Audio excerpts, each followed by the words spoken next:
Olá pessoal, dando continuidade ao projeto Novo Caminho, que é uma realização das obras sociais Espírita Caminho de Jesus, em parceria com a Enel, realizado por mim, João Carlos Ribeiro, sou advogado, inscrito na OAB Goiás 44674, pelo Rony Henrique de Souza, que é psicólogo, e pela Silvana Eleusa de Moraes Carvalho, que é assistente social. Então, na aula de hoje, nós vamos falar sobre um tema que é muito pertinente e muito atual. Nós vamos falar da lei que trata da violência doméstica, que é a Lei 11.340 e a Lei Maria da Penha. Nosso colega Rony, que é o psicólogo, já tratou desse tema, mas hoje nós vamos ver os aspectos jurídicos, certo? Então, só lembrando, reafirmando, né, meu nome é João Carlos, sou advogado. Meu telefone está aqui, tá aqui embaixo, certo? É o 62 985 10 7201. Quem quiser, tiver alguma dúvida, pode nos procurar, ok? Então, o crime de violência doméstica, ele foi inserido através da Lei Maria da Penha, lá no artigo 129 do Código Penal, é o parágrafo 9º, que diz o seguinte: se a lesão for praticada contra ascendente, descendente, irmão, cônjuge ou companheiro, ou com quem conviva ou tenha convivido, ou ainda prevalecendo-se o agente das relações domésticas de coabitação e de hospitalidade, detenção de 3 meses a 3 anos. Nós vamos ver que essa é uma ação pública incondicionada, a gente vai falar daqui a pouco. E a competência é, aqui em Goiânia, no caso, é dos juizados de violência contra a mulher, ok? Então, a Lei Maria da Penha, lá no seu artigo 5º, ela define a quem se dirige, né, essa lei. Para os efeitos dessa lei, configura-se violência doméstica e familiar contra a mulher qualquer ação ou omissão baseada no gênero que lhe cause morte, lesão, sofrimento físico, sexual ou psicológico e dano moral e patrimonial. Então, a mulher que esteja dentro desse contexto, então, o sujeito passivo sempre será a mulher. Qual que é a mulher? Vamos ver. É aquela que está no âmbito da unidade doméstica, né? Compreendida como espaço de convívio permanente de pessoas com ou sem vínculo familiar, inclusive às vezes esporadicamente agregada. O 2 é no âmbito de família, compreendido como uma comunidade formada por indivíduos que são ou que se consideram aparentados, unidos por laços naturais, por afinidade ou por vontade expressa, ou ainda aquelas que tenham qualquer relação íntima de afeto, na qual o agressor conviva ou tenha convivido independentemente de morar junto, de coabitação, certo? E quais são essas formas da violência doméstica e familiar? Ela pode ser uma violência física, que o agressor chegou às vias de fato, né? A violência psicológica, que é qualquer conduta que cause dano emocional, diminuição da autoestima, aquela pressão psicológica mesmo. O terceiro é a violência sexual. Violência sexual é aquela onde não haja o consentimento, a relação sexual não desejada, com ou sem penetração. Isso aqui não é o que menos importa, certo? É violência sexual. A violência patrimonial, entendido como qualquer conduta que configure detenção, subtração, destruição parcial ou total de seus objetos, instrumentos de trabalho, documentos pessoais, bens, valor, direitos, recursos econômicos, incluindo os destinados a satisfazer suas necessidades. E, mais grave também, muito parecido com a violência psicológica, é a violência moral, né? Atribuir à pessoa algo que ela não é. Seria a calúnia, a difamação ou a injúria, ok? Isso aqui é só para exemplificar, né? Aqui alguns institutos que tem no Código Penal para esse tipo de violência. Por exemplo, o crime de ameaça, você pode chegar lá na hora, no final do processo, e ter uma transação penal. Você pode ter uma suspensão condicional do processo. Você pode ter uma composição, quer dizer, você vai assinar lá no juiz, ou vai pagar uma pena, ou vai assistir umas palestras, está resolvido. Na lei 11.340 não tem incidência desses institutos, ok? Então, como nós já falamos lá atrás, é uma ação pública incondicionada. Qual que é a diferença lá de trás do crime normal da Lei 9.099? Se a pessoa sofresse uma ameaça, uma lesão corporal leve, ela teria que fazer uma representação contra o seu agressor. No caso da violência doméstica, na Lei Maria da Penha, não tem como, não é por representação. Então, a ação pública é incondicionada. E nós temos só um caso que a pessoa pode se retratar, pode tirar essa queixa que ela fez.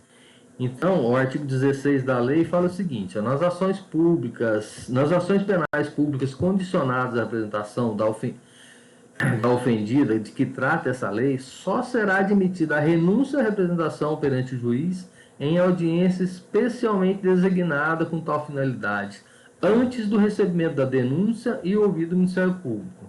Então, o Ministério Público não pode ter oferecido a denúncia, tem que ter uma audiência específica para isso. Então, vai estar lá a ofendida, a vítima, né, no caso, o agressor, o juiz e o representante do Ministério Público. Então, se as partes convencerem o juiz que ela tem que estar tirando aquela lá, que ela está arrependida, se o juiz concordar, tirou. Caso contrário, segue a ação penal. Então, a pessoa fez uma queixa contra alguém, contra o agressor, para a autoridade policial, ela tem que instaurar o inquérito policial. Não basta fazer um TCO. A gente sabe que a maior parte do inquérito policial, o próprio delegado não pode arquivar ele mais. Ele instaurou o inquérito, ele só é arquivado pelo juiz ou a pedido do Ministério Público, desde que o juiz concorde. O TCO não. O TCO muitas das vezes não sai da gaveta do delegado. A gente sabe disso. Então a gente vai falar aqui, em qualquer fase do artigo 20 fala, em qualquer fase do inquérito policial ou da instrução criminal, caberá a prisão preventiva do agressor, decretada pelo juiz de ofício. Ele pode simplesmente decretar a requerimento do Ministério Público ou mediante representação da autoridade policial. O delegado pode pedir. Como é que funciona isso aqui? Às vezes a gente vai falar sobre as medidas protetivas de urgência agora em seguida. Foi decretado algumas medidas protetivas contra o agressor. Ele não está cumprindo. Você vai lá na autoridade policial, você vai na mesma delegacia que fez a queixa, fala que ele não está cumprindo. O delegado de polícia, que é a autoridade policial, vai requisitar a prisão preventiva dele para o juiz. Quem determina é o juiz, ok? Uma outra coisa interessante que foi, eu acho que foi um avanço, né? A ofendida deverá ser notificada dos atos processuais relativos ao agressor, especialmente dos pertinentes ao ingresso e à saída da prisão, sem prejuízo à intimação do advogado constituído ou defensor público. Ela tem que ser notificada pessoalmente, tá? O agressor está preso, ele vai ser solto, ela tem que ser avisada, porque às vezes a pessoa está ameaçando ela de morte. O cara vai ser solto, o que ele vai fazer? Ela vai ter que procurar dar um jeito, né, de se esconder, infelizmente. Outra coisa também é que a ofendida não poderá entregar intimação. Às vezes, num crime de ameaça, você vai lá na delegacia, presta uma queixa contra o fulano de tal, aí o delegado dá uma intimação falando, não, você vai lá, entrega para a pessoa e fala para ela vir aqui. Nesse caso, não pode, tá? A gente sabe por que também. As medidas protetivas de urgência que eu estava falando, que eu acho que é o maior avanço que a lei teve, foi esse aqui, ó. Poderão ser concedidas pelo juiz a requerimento do MP ou a pedido da ofendida. Então, a pessoa vai lá, faz a queixa lá, ela acha que a pessoa tem que ser afastada dela, ela solicita ao delegado, o delegado solicita ao juiz, o juiz determina.